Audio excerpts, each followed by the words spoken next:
శాలరీలు అంటే దాదాపు లక్షల వరకు ప్యాకేజ్లు తీసుకొని వెల్ సెటిల్. హితేష్కి కూడా చాలా 29 ఇయర్స్ ఉన్నాడు. కానీ కుటుంబం అంతా కూడా ఎంతో ఆవేదన వ్యక్తం చేస్తుంది. చేతికొచ్చిన కుర్రోడు, అదే కాకుండా కాయ కష్టం చేసి మేము అతన్ని పెంచాము, అటువంటిది ఒక మహిళ కోసం చనిపోయాడు అని అంటే కూడా మాకు నమ్మశక్యంగా లేదు. బ్రేకప్ అయ్యింది అని ఒక కారణం వల్లనే చనిపోయాడా, దీని వెనకాల ఇంకేదైనా కోణం ఉందా, లేకపోతే ఆ మహిళ బెదిరింపులకి గురి చేసిందా, లేకపోతే ఇంకేదైనా కోణం ఉందా అనే విధంగా కూడా అన్ని యాంగిల్స్లో నుంచి కూడా పోలీసులు కేసు నమోదు చేసుకొని దర్యాప్తు చేస్తున్నారు. కానీ ఇటువంటి కాలంలో కూడా బ్రేకప్ అయ్యిందని చిన్న దానికి తీవ్రమైన మనస్తాపంకి గురవ్వడం, ఫ్రస్ట్రేషన్స్ రావడం, లేకపోతే నేను చనిపోవాలి లేదంటే ఎదుట మనిషిని చంపాలన్న ఒక సైకాలజికల్ స్టేట్ ఆఫ్ మైండ్లో ఇటీవల కాలంలో సొసైటీ అంతా వెళ్ళిపోతుందనే చెప్పొచ్చు. కానీ ఒక 29 సంవత్సరాల యంగ్ యువకుడు he can do more of multiple things చేయొచ్చు. సక్సెస్ఫుల్ లైఫ్లో లీడ్ చేస్తున్నాడు. అమెజాన్లో ప్రోగ్రామింగ్ డైరెక్టర్గా పనిచేస్తున్నాడు. ప్యాకేజ్ కూడా దాదాపు లక్షలు విలువ చేసే ప్యాకేజ్ తీసుకుంటున్నప్పటికీ కూడా కేవలం ఒక మహిళ కోసం చనిపోవడం అనేది కూడా కుటుంబ సభ్యులు జీర్ణించుకోలేకపోతున్నారు. కుటుంబం అంతా కూడా కన్నీరు మున్నీరుగా విలపిస్తున్న సిచ్యువేషన్ కనిపిస్తుంది. మరోవైపు బాడీని కూడా ఉస్మానియా మార్చరీకి తరలించారని తెలుస్తుంది. అతని ఫోన్ అంతా కూడా పోలీసులు సీజ్ చేసుకున్నారు. అతని గ్యాడ్జెట్స్ అంతా సీజ్ చేసుకొని లాస్ట్ కాల్ ఎవరితో మాట్లాడారు, అదే కాకుండా ఇంకెవరితోనన్నా చాట్ చేశాడా, మహిళ వల్లనే చనిపోయి ఉంటాడా, లేకపోతే ఇంకేదైనా కోణం ఉందా అనే విధంగా కూడా పోలీసులు కేసు నమోదు చేసుకొని దర్యాప్తు చేస్తున్నారు. రైట్. అంటే పెట్రిషియా, యువతికి సంబంధించిన వివరాలు ఏమైనా తెలుస్తున్నాయి? అఫ్కోర్స్ యువతికి సంబంధించి మనం డైరెక్ట్గా వివరాలు బయట పెట్టకపోయినా వాళ్ళిద్దరి మధ్యలో ఇంకేదైనా సమస్యలు ఉన్నాయా, లేకపోతే ఇప్పుడు కంప్లైంట్ ఇచ్చాడు కదా ఎవరైతే బలవన్మరణానికి పాల్పడ్డాడో అతని తమ్ముడు కంప్లైంట్ ఇచ్చాడు, హితేష్ తమ్ముడు, మరి ఆ యువతిని ఏమన్నా విచారించే అవకాశం ఉందా ఈ కేసుకు సంబంధించి? ఒకటి ప్రమోద్ అన్న వ్యక్తి, అదే కాకుండా వాళ్ళ ఓన్ బ్రదర్ కంప్లైంట్ ఇవ్వడం అయితే జరిగింది. అతను ఎందుకు చనిపోయాడో మాకు తెలీదు, చాలా సస్పీషియస్ డెత్. అదే కాకుండా అనేక అనుమానాలు వ్యక్తం అవుతున్నాయి. అతను చావు వెనకాల, హితేష్ చావు వెనకాల అనుమానాలు వ్యక్తం అవుతున్నాయి. ఫర్దర్గా చట్టపరంగా మీరు ఇది విచారించాలి, నిందితులకి శిక్ష ఇవ్వాలంటూ కూడా ఆ యువతి పేరు ఎక్కడా పలకకుండా, అదే కాకుండా తన గురించి ఎక్కడ చెప్పకుండా అతను కంప్లైంట్ ఇవ్వడం అయితే జరిగింది. కానీ అవుట్ ఆఫ్ ద సమాచారం మనకు వచ్చిన ప్రకారం కూడా ఆ మహిళ ఇతన్ని మోసం చేసిందంటూ కూడా అనుమానాలు వ్యక్తం అవుతున్నాయి. అదే కాకుండా వీళ్ళు చాలా సిన్సియర్గా ఉన్నారు, పెళ్లి చేసుకుందామని కూడా అనుకున్నారంటూ కూడా సమాచారం అయితే తెలుస్తుంది. మరి ఈ క్రమంలో వీళ్ళిద్దరికి ఎందుకు బ్రేకప్ అయ్యింది, అదే కాకుండా ఎందుకని హితేష్ తీవ్రమైన మనస్తాపంకి గురై బలవన్మరణానికి పాల్పడ్డాడు అనే విధంగా కూడా పోలీసులు కేసు నమోదు చేసుకొని దర్యాప్తు చేస్తున్నారు. కానీ ఎక్కడా కూడా పోలీసులు మహిళ పేరు వెల్లడించడం కానీ, లేదంటే ఆ మహిళని తీసుకొచ్చి ఆ యువతిని తీసుకొచ్చి కూడా విచారించడం, లేదంటే తనని అసలు ఏం జరిగిందని ఆరాధీయడం, ఇదంతా కూడా పోలీసులు చేయట్లేదు. దీని మీద కూడా అనుమానాలు వ్యక్తం అవుతున్నాయి. కుటుంబ సభ్యులు కూడా ఎవరైతే ఆ యువతి ఉందో ఆ యువతిని కాపాడడానికి పోలీసులు కూడా సహకరిస్తున్నారేమో అంటూ కూడా కుటుంబ సభ్యులు అనుమానాలు వ్యక్తం చేస్తున్నారు. చేతికొచ్చిన కొడుకు మా కళ్ళ ముందే చనిపోవడం అనేది చాలా బాధాకరమైన విషయం, మేము జీర్ణించుకోలేకపోతున్నాం. 29 సంవత్సరాల కుర్రోడు అతను, ఇటువంటి జరగడం ఒక బ్రేకప్ అయింది అనే ఒక కారణం వల్ల మా కొడుకు మాకు లేకుండా అయిపోయిందంటూ కూడా కుటుంబ సభ్యులు కన్నీరు మున్నీరుగా విలపిస్తున్నారు. రైట్. Thank you Patricia. మొత్తం మీద ఈ ఘటన సంచలనంగా మారింది.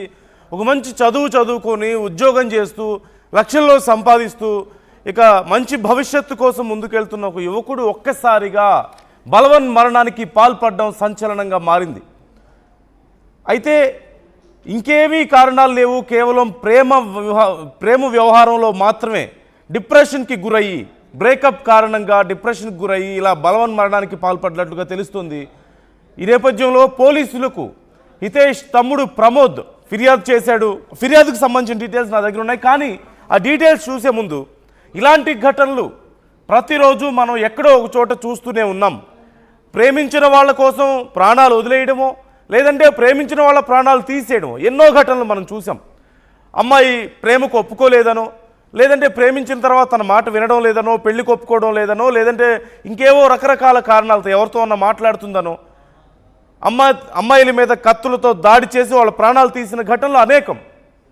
అలాగే ఈ మధ్య యువతులు చేస్తున్నటువంటి దారుణాలు కూడా చూస్తూనే ఉన్నాం. కూల్ డ్రింకుల్లో పాయిజన్లు కలిపి బాయ్ ఫ్రెండ్స్కి తాగించడం, సమోసాల్లో పాయిజన్ కలిపి బాయ్ ఫ్రెండ్స్కి ఇచ్చి వాళ్ళ ప్రాణాలు తీయడం, సెల్ఫీలు తీసుకుందామని చెప్పి తీసుకెళ్ళి మొగుళ్ళని నదుల్లో తోసేయడం, 1, 2 కాదు, లేదంటే బాయ్ ఫ్రెండ్స్తో కలిసి హస్బెండ్స్ని వాళ్ళ ప్రాణాలు తీయడం, హస్బెండ్స్ని మర్డర్ చేయడం, చిన్న పిల్లలు అడ్డొస్తే ఇంట్లో వాళ్ళ ప్రాణాలు కూడా తీస్తున్నటువంటి దారుణ పరిస్థితులు మనం చూస్తున్నాం. ప్రేమిస్తేనో పెళ్లి చేసుకుంటేనో అయితే వాళ్ళ ప్రాణాలు తీసుకోవడం, లేదంటే అవతల ప్రాణాలు తీయడమో మనం చూస్తున్నాం. ఈ దారుణాలు రోజు రోజుకి పెరిగిపోతున్నాయి. ఈ నేపథ్యంలో ఈ అంశం గురించి పబ్లిక్తో కూడా ఇంటరాక్ట్ అవ్వడానికి ఆర్టీవీ ప్రయత్నిస్తోంది. మీరు స్క్రీన్ మీద స్క్రోల్ అవుతున్న నంబర్స్ కాల్ చేసి మాతో ఇంటరాక్ట్ అవ్వచ్చు. ఇప్పుడు జరిగినటువంటి ఈ ఘటన గురించి, ప్రేమలో విఫలమైనందుకు, బ్రేకప్ చెప్పినందుకు అమ్మాయి అంత మంచి జీవితాన్ని పాడు చేసుకున్నటువంటి యువకుడు తన తల్లిదండ్రుల భవిష్యత్తుని, తన ఫ్యామిలీ భవిష్యత్తును కూడా ఇబ్బందుల్లో పెట్టినటువంటి ఆ యువకుడిని ఎలా అర్థం చేసుకోవాలి మనం? అలాగే ప్రేమించాం కాబట్టి మన ప్రాణాలు తీసుకోవడానికో, లేదంటే అవతల వాళ్ళ ప్రాణాలు తీసే హక్కు మనకుంది అని భావిస్తున్నటువంటి యువతని ఎలా అర్థం చేసుకోవాలి, ఏం చెప్పాలి? ఇలాంటి అంశాల గురించి ప్రజలు అసలు ఏం ఆలోచిస్తున్నారు, ఎలా అర్థం చేసుకుంటున్నారు, ఏం చేయాల్సిన అవసరం ఉంది ఇలాంటి విషయాల్లో? ఆర్టీవీ డిస్కస్ చేయాలనుకుంటుంది, ప్రజలతో తెలుసుకోవాలనుకుంటుంది.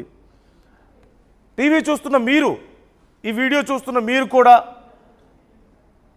స్క్రీన్ మీద స్క్రోల్ అవుతున్నటువంటి నంబర్స్కి కాల్ చేసి మాతో మాట్లాడవచ్చు. ఆర్టీవీతో మీరు మీ ఒపీనియన్ని పంచుకోవచ్చు. ఒకసారి నేను హితేష్ బ్రదర్ ఇచ్చినటువంటి కంప్లైంట్ లెటర్ చదివి వినిపిస్తాను. ప్రమోద్ ఇచ్చాడు ఈ కంప్లైంట్. ఈ కంప్లైంట్లో ఏం రాశాడో చూద్దాం. అంటే ముందు డీటెయిల్స్ రాశాడు. నేను అనగా వలివేటి ప్రమోద్ సోన్సో ఎక్సెట్రా ఎక్సెట్రా. ఏమనగా మా ఫ్లాట్లో నేను, మా అన్న హితేష్, చిరంజీవి మరియు శివ మోహిత్లు ఉంటున్నాం. నేను మా అన్న అయినటువంటి హితేష్ సన్ ఆఫ్ శంకర్ 29 ఏళ్ళు, వాళ్ళ అన్నకి ప్రోగ్రామింగ్ మేనేజర్గా అమెజాన్లో కొత్తపేటలో పనిచేస్తున్నాడు. ఇద్దరం కూడా ఒక రూమ్లో ఉంటున్నాం. 16వ తేదీన 16/7/2025 నాడు మధ్యాహ్నం నేను డ్యూటీకి వెళ్ళిపోయాను. మా అన్న రూమ్లోనే ఉన్నాడు. అయితే అతను ఎన్నిసార్లు ఫోన్ చేసినా ఫోన్ లేపడం లేదు. ఏమైందో చూద్దామని మా ఫ్రెండ్ చిరంజీవికి ఫోన్ చేసి చెప్పాను. అతను మా రూమ్ డోర్ కొట్టగా లోపల ఉన్న మా అన్న డోర్ తీయలేదు. బయటున్న లాక్ తీసి లోపలికి వెళ్ళి చూడగా అప్పుడు అందాజు సమయం 10:50 సమయం అవుతుంది. మా అన్న రూమ్లో ఉన్న ఫ్యాన్కు టవల్తో ఉరివేసుకొని చనిపోయి ఉన్నాడు. మా అన్న అక్కడ పేరు నేను మెన్షన్ చేయడం లేదు, ఇక్కడ పేరు రాశారు, ఆ యువతి పేరు రాశారు. పేరు నేను బయటికి రివీల్ చేయడం లేదు. మా అన్న ఒక యువతి ప్రేమించుకున్నారు. 4 నెలల క్రితం వాళ్ళిద్దరూ విడిపోయారు. ఆ విషయం మనసులో పెట్టుకొని మానసిక ఒత్తిడితో సూసైడ్ చేసుకున్నాడు. కావున ఈ విషయంలో చట్టరీత్యా చర్యలు తీసుకోవాలని నా యొక్క మనవి అనుంది. కాకపోతే సూసైడ్ చేసుకున్నాడు కాబట్టి కంప్లైంట్ ఇచ్చాడా, లేకపోతే ఇంకేమైనా సమస్యలు ఉన్నాయా? బ్రేకప్కు కారణం ఏంటి? బ్రేకప్ అయినటువంటి డిప్రెషన్లోనే ఆ యువకుడు బలవన్మరణానికి పాల్పడ్డాడు అంటూ తెలుస్తుంది. కేవలం బ్రేకప్ సాధారణంగా ఎందుకు అవుతుంది? ఏదో ఒక రప్చర్ అయితేనే అవుతుంది, ఏదో ఒక సమస్య ఉంటేనే అవుతుంది. ఆ యువతికి సంబంధించిన డీటెయిల్స్ మేము ఎక్కడా కూడా డిస్క్లోజ్ చేయడం లేదు. కానీ ఒక మంచి భవిష్యత్తు ఉన్న యువకుడు, మంచి చదువుకొని మంచి కుటుంబం ఉంది, మంచి కంపెనీలో మంచి శాలరీతో పనిచేస్తున్నటువంటి యువకుడు, ఒక గొప్ప భవిష్యత్తు ఉన్న యువకుడు ఇలా ఒక్కసారిగా హఠాత్ మరణం చెందడం, ఇలాగ ఒక్కసారిగా తన ప్రాణాలను తీసుకోవడం, బలవన్మరణానికి పాల్పడడం సంచలనంగా మారింది. ఈ నేపథ్యంలో అసలు ఏం జరిగింది అనేది చాలా కీలకం. కంప్లైంట్లో కూడా దీనికి సంబంధించి తగిన చర్యలు తీసుకోవాలి అంటూ తమ్ముడు ప్రమోద్ కోరుతున్నాడు. ఏం చర్యలు తీసుకోవాలని ఎక్స్పెక్ట్ చేస్తున్నారు? అంటే ఇంకేదైనా సమస్యలు ఉన్నాయా? ఈ లెటర్లో, ఈ కంప్లైంట్లో రాయనివి ఇంకేమైనా సమస్యలు ఉన్నాయా? అసలు బ్రేకప్కు కారణం ఏంటి? బ్రేకప్ అయి 4 నెలలు గడిచిపోయిన తర్వాత ఇలా బలవన్మరణానికి పాల్పడడానికి కారణం ఏంటి? కేవలం తన లవర్ దూరమైందన్నటువంటి డిప్రెషనా, లేకపోతే ఇంకేమైనా ఉన్నాయా కారణాలు అనే ప్రశ్న వచ్చినప్పుడు మరికొన్ని కారణాలు ఉండుండొచ్చు అనే అనుమానాలు వ్యక్తమవుతున్నాయి. దీనికి సంబంధించి ఇప్పటికే పోలీసులు విచారణ ప్రారంభించారు. ఈ నేపథ్యంలో ఆ యువతిని కూడా ప్రశ్నించే అవకాశం ఉన్నట్లుగా తెలుస్తోంది. ఇలాంటి ఘటనలు అనేకం మనం చూస్తున్నాం ప్రతిరోజు, పదుల సంఖ్యలో ఘటనలు దేశవ్యాప్తంగా. అయితే వాళ్ళ ప్రాణాలు తీసుకుంటారు, బలవన్మరణాలకి పాల్పడతారు, లేదా బలవంతంగా అవతలి వ్యక్తుల ప్రాణాలను తీస్తున్నటువంటి ఘటనలు చోటు చేసుకుంటున్నాయి. ఎంతోమంది యువకులు బ్రేకప్ కారణంగా యువతులు మోసం చేశారని, లవర్స్ మోసం చేశారని ప్రాణాలు తీసుకుంటున్న ఘటనలు అనేకం ఉన్నాయి. ఎంతోమంది యువతులు కూడా పక్కదారులు పట్టి యువకుల ప్రాణాలు తీస్తున్న ఘటనలు ఉన్నాయి. అయితే మన ప్రాణాలు తీసుకోవాలి, లేదంటే అవతల వాళ్ళ ప్రాణాలు తీయాలి, ప్రేమించినంత మాత్రాన అవతల వాళ్ళ ప్రాణాలు తీసే హక్కు మనకు ఉంది అని చాలామంది భావిస్తున్నారు. అది తప్పు. ఇలాంటి ఘటనలు అనేకం చోటు చేసుకుంటున్నాయి. ఈ నేపథ్యంలో ఈ అంశానికి సంబంధించి ఆర్టీవీ ప్రజల అభిప్రాయాలను కూడా సేకరిస్తుంది. ఇంత బంగారు భవిష్యత్తును పాడు చేసుకున్న ఈ యువకుడు ఏ స్థితి